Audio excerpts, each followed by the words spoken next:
Alright, so, elephant in the room. Government shutdown.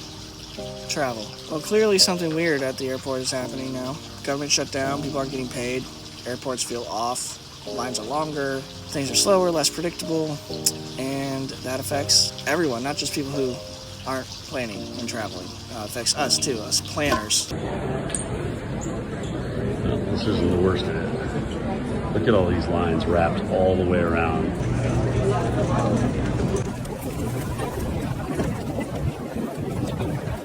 3 hours early to the airport, and this is what you get. I am in New Orleans, and look at this. I travel a lot as a videographer for work.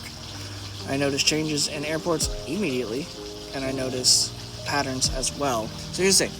TSA workers are still working but not getting paid. What does that mean? Okay, great. Thank you for working and not getting paid. That also means things are going to get missed.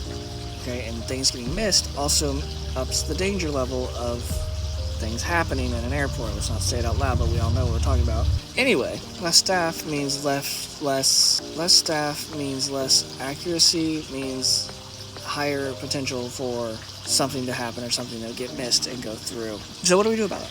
What do we do? Well, number one, I have TSA pre-check, obviously. I have that. It makes it quicker. Maybe not as much of a difference now, but in general it does. Make sure everything is right in the bags that you have. Make sure your lithium batteries are in your backpack, not your checked bag, because then there'll be a whole thing of, oh my god, and they're understaffed and all that stuff, and they don't want to pull your bag and have to sit there for 45 minutes because they don't have 2 people working, that kind of stuff. Another thing too is can't cut it close. Can't cut it close anymore.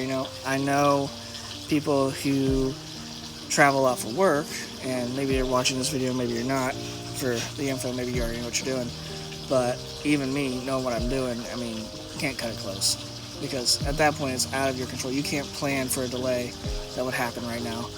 But you do need to remember too, when you're paying for stuff, travel days get longer, so you might want to add in to your budget a little bit of money to spend money maybe when you're delayed or on a layover. I know I talk about maximizing your per diem, but given this current situation, I think it's okay to spend a little bit at the airport. Not too much. Like don't buy a 5-course meal, and don't go to those little shops that have magazines that $17 for a turkey sandwich is not smart. And people are buying overpriced food. They are doing that because of this.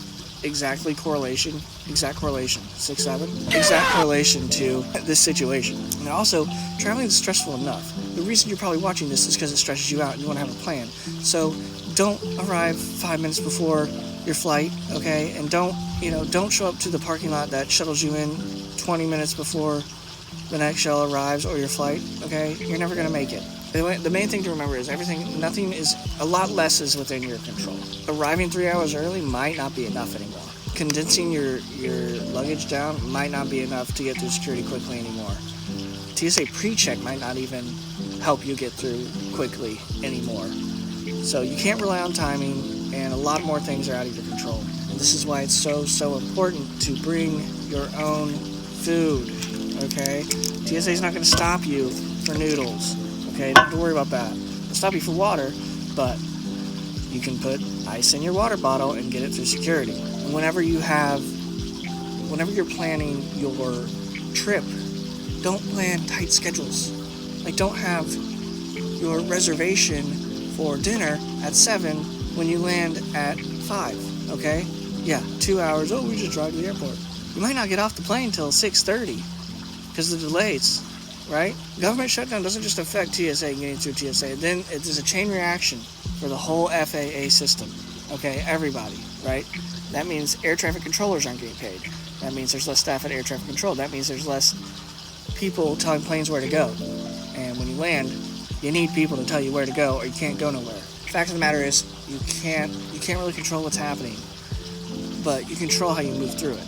That's why I bring my own food. That's why I think about my per diem, and maybe sometimes I'll use a little bit of it just to keep myself full because of an unseen circumstance. And that's why I always plan ahead, but now even more so than I used to. Airports aren't the same right now. If you travel for work, you need to adjust, okay? And if I leave you with one thing, this is not about what's happening. It's about how you handle it. So be safe and plan ahead.